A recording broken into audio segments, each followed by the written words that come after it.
Hello, everybody. How you doing? Welcome to Mickey in the Middle, the quintessential show for Middle Americans, where all Middle Americans are welcome. It doesn't matter where you've been. It doesn't matter where you go. It just matters that you're here with us tonight. You consider yourself a Middle American because Middle America, Middle Americans keep Middle America in business. We're the ones that do everything right. We are the ones that do everything for our country and for our neighborhoods and for our neighborhoods. Welcome back, everybody. I have missed you. I would like to say sorry about the break. I had a fantastic Christmas. I had a fantastic New Year's last week. What happened last week was it was 10 o'clock. I was working on some stuff. I got a new 3D printer for I got myself a 3D printer for Christmas, and I was working on it. Next thing I know, it was 10 o'clock. I missed the 9 o'clock hour, so I am sorry. Don Ledger, Don, how you doing? Don messaged me earlier. He's like, "Hey man, you doing a show tonight?" I'm like, "Yes, I am," but it's going to be at 9 o'clock Central because he lives. Well, I don't know. I saw him in Florida, but I think he lives in Arizona. So anyway, hey Don, how you doing? Welcome. Congratulations. You won the Mickey in the Middle comment Olympics. You are the gold medalist tonight. I cannot tell you how much I appreciate it. All right. So we got to get busy. We got to get busy tonight because we're going to talk about a lot of things. I got a lot of things written down here. We got to get to them all because this is very, very important to me. Tonight we're talking about our politicians because I made some comments on Facebook about politicians, and some people took offense to it. But I'm going to explain what you don't know about your politicians. And it would seem that this is obvious, but most people miss what I'm going to say about politicians tonight. And yeah, well, I will let that stand the way that it stands. So without further ado, let's start with what we normally start with, which is, hey, the Constitution of the United States of America. It is sitting right there. Right now, there are 8,200,000,000 people on the planet, and that number is growing every day. I don't know where they're coming from. I don't know what makes people. I don't know what makes babies. So the debt clock, we are $334 trillion. Wait a minute, that's not right. There you go. $36 trillion, 356 billion, 160,000,000. $200,000 in debt. Is that crazy? $36 trillion. We're over $36 trillion right now. We're going to be talking about Pete Hegseth, Tim Kaine, Pam Bondi, and Adam Schiff. Those are great examples of the politicians that we're talking about right now. So, all right. Listen, politics are one of the things that keeps the wheels on. However, I must remind everybody that the politicians are not our overlords. Matter of fact, the last overlord we had was King George, and we had a revolutionary war about that. We kicked King George to the curb. Now, ever since then, through the process of human nature, we have had people that have thought that they were in charge and people that don't need to be in charge, and people elect them thinking that they're going to be malevolent. They think that they're going to be benevolent and not malevolent, and that they're going to have good, positive ideas to organize our country. What a great idea. The public service, there's a lot of good people in public service. Right here in Cabot, we've got some fantastic people that are working for the people. I think our mayor's fantastic. I really like him. I like where his head's at. I know that we disagree on a few items, but for the majority, the city is sound. He's made us physically sound. He's made us more competent. He worries about emergency management. He's got a lot of things on his plate, but he's doing a good job. I'm using my city as an example because we have a great school system. We have pretty good politicians. I know most of the people on the what do you call them, city council. I know most of those people. So I've got a good relationship. I know the people that represent me in the state. Brian Evans is the Speaker of the House in our Congress, the equivalent, right? Our legislative branch. Ricky Hill is our senator from this area. I don't know the governor. Maybe one of these days I'll meet her and we will have a conversation. But right now, I know as many politicians as I possibly can. Why is that important? Because I got to know their character if I want to vote for them. So let's start with the top. Biden had his farewell address tonight. Here's the deal. Biden's been in politics for 50 years. I'm not going to rail on the man. The people of Delaware kept sending him up there. No matter how stupid the people of Delaware were, they kept sending him up there for 50 years. So congratulations on 50 years of what you call public service, Joe. Now, I cannot point to anything that he did or that he didn't do that was good or bad, for me personally, but I know that he was involved in a lot of stuff over a 50-year career. Let's just say that the majority of the people at this point are glad to see Joe go. He was a one-term president.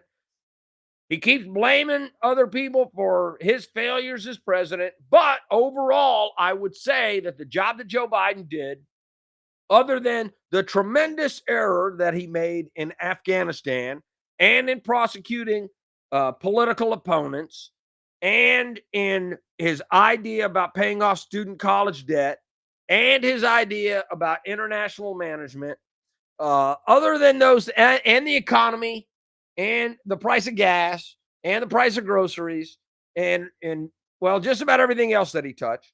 Good job, Joe. Thanks a lot for your service. We greatly appreciate it. Glad you're moving on.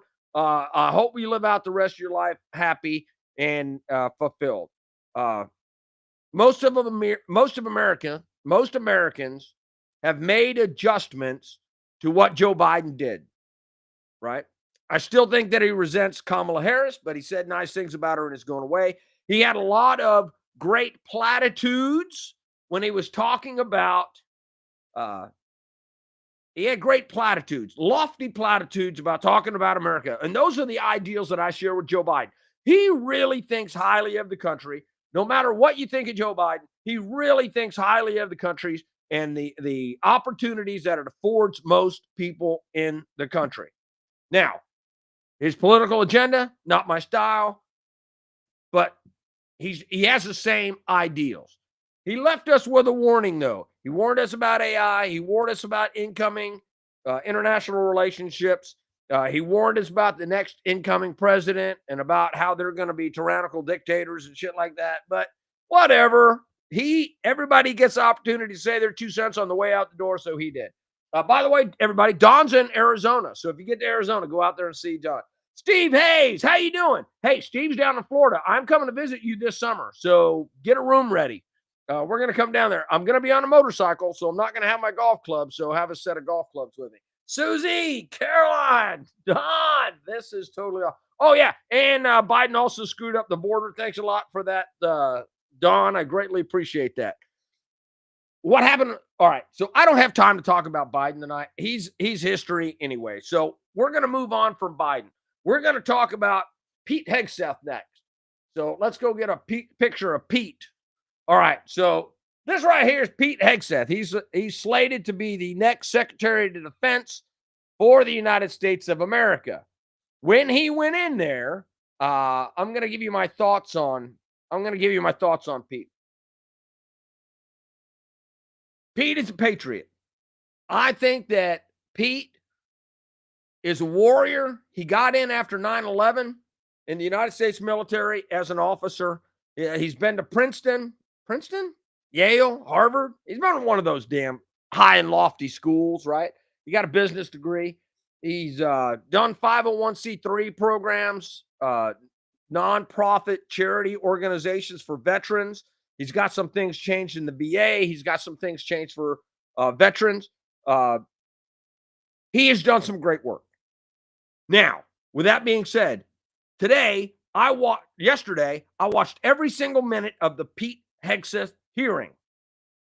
All of the Republicans were very, very differential, but Pete did not meet with any of the Democrats. And the reason that was not said was because they're assholes. They were going to treat him unfairly, and they did, because the only thing that they really talked about, they didn't talk about hypersonic weapons. They didn't talk about threats in the Indo-Pacific theater. They did not talk about the probable interactions in Russia, Ukraine. They didn't talk about what was going on with Hamas and Israel. They didn't talk about any of that. What they talked about was him being accused by anonymous sources of being drunk at work and about him messing around on his wife. Now, he has drank. A lot of us have drank. A lot of us have drank too much. A lot of us that have come back from war have drank too much, done too much drugs, done way a lot of things. However, I believe that everybody can change. I'm a person that has changed, right? I had a problem with alcohol. I probably still have a problem with alcohol.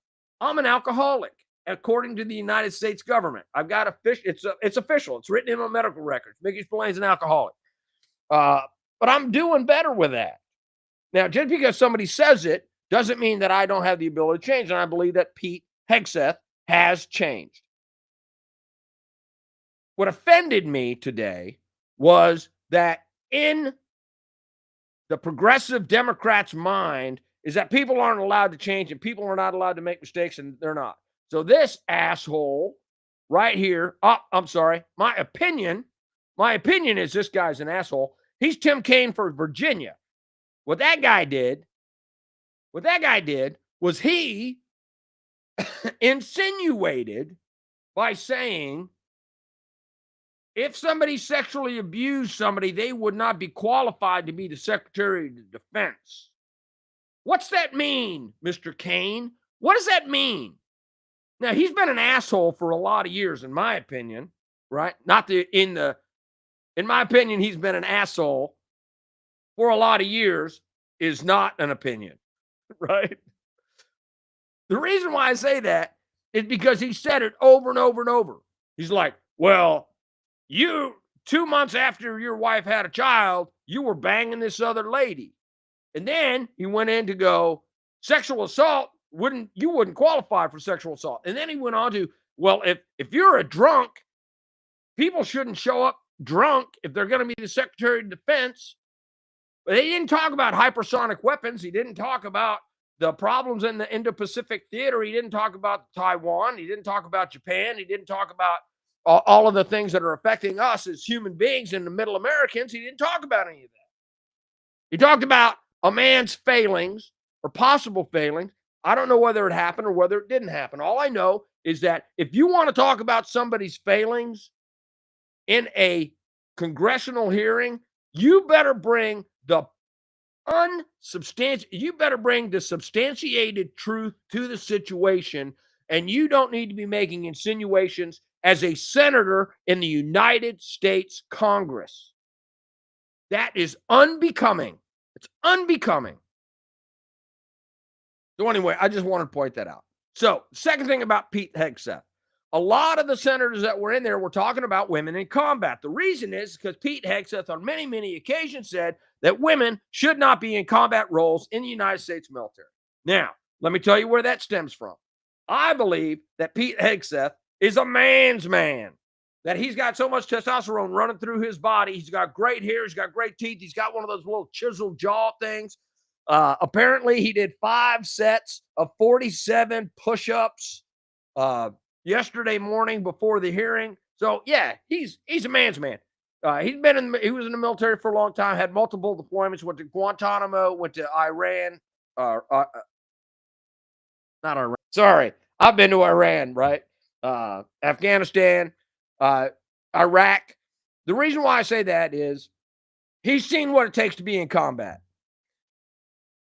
I believe that he believes that if standards have not been changed, that most women would not qualify to be in combat roles. Now, here's what I can tell. Pilots that I've been associated with have been more than capable of going into combat, flying airplanes. Now, I don't know about moving artillery shells. I don't know about grunting in a 100-pound pack. I don't know. And his entire point was that there needs to be a standard for each job in the military, and either you meet that standard or you don't. But that standard should not be lowered because of your sex or your gender.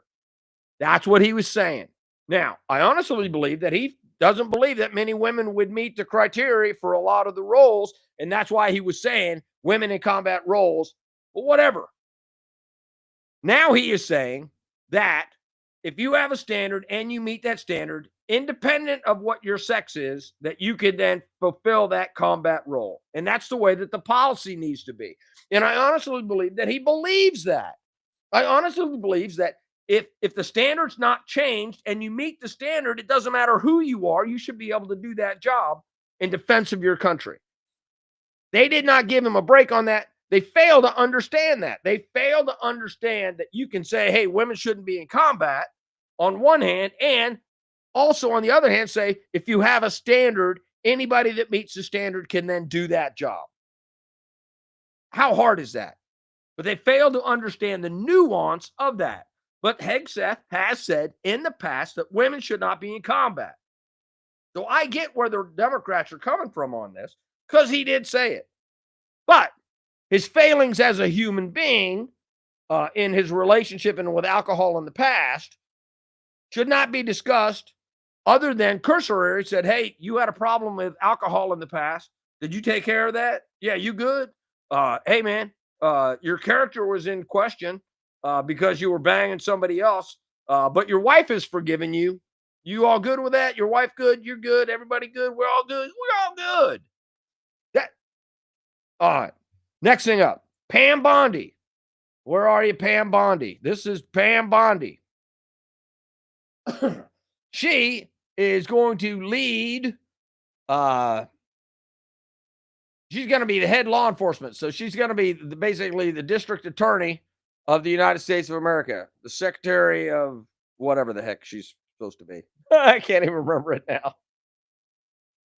She's supposed to lead the Department of Justice, the DOJ, which for the past, since 15, for the last 10 years has been politicized and has gone after political opponents. This is unacceptable. We cannot have a Department of Justice that has their thumb on the scale politically. They did everything they could to discredit Donald Trump. That's not their damn job.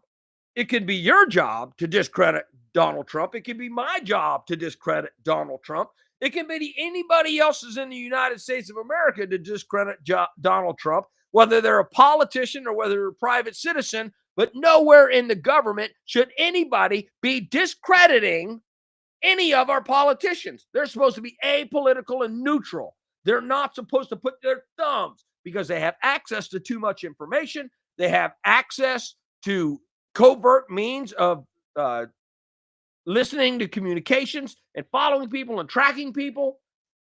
That's prohibited by the Constitution of the United States of America. You remember this little bad boy right there? The Constitution of America guarantees under the Fourth Amendment that we have certain unalienable rights, of which the government is not supposed to search us. They're not supposed to go after us. They're not supposed to do anything unless a crime has been committed. Somebody once said, if you show me the person, I will show you the crime. What that means is if you show me a person, then they can go find the crime that the person has committed. But first, you're supposed to have a crime. They didn't have a crime. So they made one up against Donald Trump in 2016, and they said that he was colluding with the Russians, which has been debunked. Holy total, whole cloth. It has been debunked that Donald Trump was not colluding with Russia. Many people out there still believe it, but it has been proven that he was not. And that, even worse, that it was started by the Hillary Clinton campaign. They have the emails. They have the text messages. They know exactly where it started, how it started, who started it, why it was started, and what the results of that were. Do you remember 2 years of investigations that ended up in an impeachment of Donald Trump? Basically, they impeached him, and then the Mueller report came out, and then they said, oh, well, yeah, he didn't really do it. And they were like, now we can't prove that he didn't do it.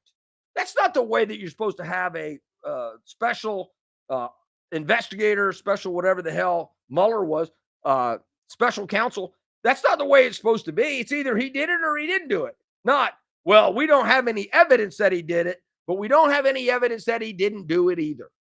It's not the way it was supposed to go. So they've been going politically after their opponents since 2015. The Democratic Party has, because they have these hacks in the Department of Justice. And now everybody's concerned after. So I only watched half of the Pam Bondi half. And when I say watched, I mean I watch it. I got a computer right here. I pull it up on the YouTube and I watch every single minute of it. This is why I know a lot of things that happen in these hearings, is because I actually watch them. I read the documents. I read the source material rather than listening to what some talking head on TV says. I go to the source material, and that's why I can make an opinion about this. But the Department of Justice has been politically going after opponents, and that is absolutely wrong. And what they wanted to make sure, what the Democrats wanted to make sure today, was that Pam Bondi was not going to do that. Now, she met with every single one, except for one, of the people on the Democratic hearing side. Now, I got to give her big kudos for that. I got to say, Pam Bondi, you did the right thing by meeting with all the Democrats. I wish that Pete Hegseth would have done that, but Pam Bondi did. Now, she's also worked in government before. She worked down in Florida. She was Attorney General of Florida for 2 years, or for 2 terms, 8 years. She worked in the Trump administration before. She's also worked on election interference things. She's smart. She's going to pass, probably unanimously. The Democrats did not give her too much shit. Why is this important? All of this is important because the politicians that you and I vote for every day, we got to know them. We can't trust what they say to us. Most of them are full of shit. Look at Joe Biden in Delaware. He is a $1 million smile with a 10-cent head because he's got a $1 million smile and he's got great hair, because he talks in these lofty platitudes and these lofty ideals about America. And he says, I'm the worker. I'm the son of a coal miner. I'm the son of an iron worker. Man, I would have liked to have met his dad, because his dad must have been something else. But Joe Biden lived off the reputation of his father for 50 years in the government. And he's still doing it. He even did it tonight in his farewell address. $1 million smile, 10-cent head. What about your politicians? Where are your politicians? You got to know what's in the heart, soul, and minds of your politicians. Why? So has anybody here actually read up on Karen Bass, the mayor of Los Angeles? I read up on her. Do you know that she is really, really, really smart? Yeah. Back in the early 80s, she got a degree from a accredited university healthcare system and to be a physician's assistant. And not only did she become a physician's assistant, but she also became an instructor in being a physician's assistant, right? A PA. The PAs that are taking over the world in your doctor's offices, right? That means that she's got 2 senses. She's got 2 brain cells to rub together.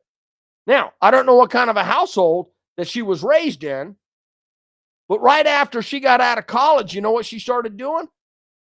She started bringing groups of people to Cuba to show people Cuba and to go, hey, look at the great things that are happening here in Cuba. Now, obviously, she came from an upper or middle class family. I don't know. I didn't go into her family background, but she went to college. That means that somehow she scraped enough money together in the early 80s to go to college. I don't know how many scholarships she got. I don't know, but I don't think that anybody's complaining about student loans with her. She started taking groups to Cuba and celebrating the idea of Cuba. So somebody had to put that in her head. So she's a smart person. After a couple of years of doing that, she decided to get into politics. So she's been in politics for a really, really long time. The reason why I say that is because as city council members and being in LA for so long, and she was lofted up to eventually be the leader of the state legislative body, the Congress, right? So she was Speaker of the House in California. Did you know that? And then she became a congresswoman. And then after that, she's only been the mayor of LA for a couple of years. She's a smart person. The reason why I want to say this about your politicians is because you've got to monitor what your politicians are doing. For years and years and years, people have been warning California that forest management is not being taken care of. That fire roads and fire breaks have not been tended to properly. That underbrush was not being swept away in areas where it needs to be. Now, you don't need to sweep away the entire forest, but you need to take care of the underbrush around major cities, because if the wind gets blowing the wrong way and you have a fire, then all of a sudden, now you're screwed, because now the underbrush is going to catch the nearest house, and it's going to just domino effect all the way across the valley floor, which is exactly what happened here. Once the embers get up in the air, that means that you've got to think about this stuff 2 years ago to prevent this year. You got to plant a tree. If you want a tree, you got to plant an acorn today to get a tree in 50 years. But for years and years and years, they've been tearing out dams. They've been getting rid of reservoirs. They've been not taking care of their water management process. And don't get me wrong, there's a lot of fights in California all the time about water management. Almonds, who gets the water is very, very important, because California is the nation's breadbasket. They provide a large amount of fruits and vegetables and other food products to the United States of America. How they get their water? They get their water from the mountains. They get their water from Colorado. Colorado gets all the snow, it melts, and everything that's west of Colorado, the top of Colorado, goes out to California, and it heads west, and it figures out a way to get out there. So they have huge amounts of water going in there. Last year, they got a record amount of rain in California. They just didn't keep it around. And then they were like, hey, we got maintenance to do on these reservoirs over here. They don't care how dry it got, right? But it did get dry. They were under burn bans and burn warnings. And then they emptied out the reservoir. Now, you have to do maintenance on your stuff, but you have to be able to mitigate those circumstances. So my question is, even though Karen Bass is smart, and she had professionals working for her in the fire department, in the medical services, in the police department, she's got experts. That's what mayors do. Mayors don't know everything. They have to hire experts. But the experts she hired were not necessarily hired because they were the most qualified and knowing or of an opposing political view. She got people that thought exactly like her in the positions of power in the fire department and the police department and all of sanitation departments and all of the other departments that she has. You cannot have blinders on. You need both sides of the fence. When somebody goes, hey, we need to save the fish, somebody goes, no, we need to have water for the people to drink. We need to have water for the fire hydrants. You have to make your decision on every single one of your politicians that comes up for election or re-election. I know the politicians for my neighborhood and for my city. I wish that everybody knew their politicians as well as I know my politicians. I cannot tell you how much it means to me that America makes such bad decisions over and over and over. Like Tim Kaine from Virginia. How in the hell does that guy keep getting reelected? He's an idiot, and he's spiteful, and he's vengeful, and he's fucking mean. And you can see it in his eyes. And he thinks that he's clever, and he thinks that he's the smartest guy in the room, because he's probably pretty smart. But he's another one of those guys. I smile pretty, and I talk in big, lofty words, because I want all of humanity to be good. And the business is bad, and people are great, and we have to save the environment. Hey, how about saving some people, jackass? And Adam Schiff was a congressman out of California. And then the people of California elected Adam Schiff to the Senate. Oh, listen. The people of Kentucky voted Mitch McConnell in for another term, and that dude is a walking zombie. Kentucky, that's on you. Virginia, Tim Kaine is on you. California, Adam Schiff is on you. All of these stupid politicians that are in the Senate, and there's some stupid ones on the Republican side. Man, we got to do a better job with our politicians. That's all that I'm saying. So what else? Don Ledger, he said that Biden doesn't know what day it is. Hello, Logan Calcaterra. How you doing? Pick sugarcane in Cuba. Yeah, she picked sugarcane in Cuba. So, hey, that's going to be it for tonight. Thank you very much for listening to my rant on politicians. This is very, very important to me. You want to know why? Because politicians are supposed to work for the people, and they're not supposed to have hidden agendas, and they're supposed to really take things, and they're not supposed to take sides. And you could tell with the Pete Hegseth hearing that they were taking sides, and you could tell in the Pam Bondi hearing that they were taking sides, but it's not as bad because there weren't personal attacks on Pam Bondi. As far as I know, Pam Bondi is an angel. Probably not, right? But that's the reputation that she's got. And I don't think that they could dig up any dirt on her. So because they couldn't dig up any dirt on her, they have to give her a pass. So let that be a lesson to you. If you want to be able to be in politics, you're going to have to be pretty forthcoming. You're going to have to get away with some stuff, or you're going to have to hide it pretty well. So there you go. Hey, by the way, there's a soldier with wings. All right. So, hey, that's going to be it. Thanks a lot for tuning in to Mickey in the middle of the week. The quintessential show for Middle Americans, where all Middle Americans are welcome. It doesn't matter where you've been, doesn't matter where you're going, just matters that you're here, right here, being a Middle American. So thank you very much for tuning in. Everybody have a great night. I love you. Take care. God bless. Good night.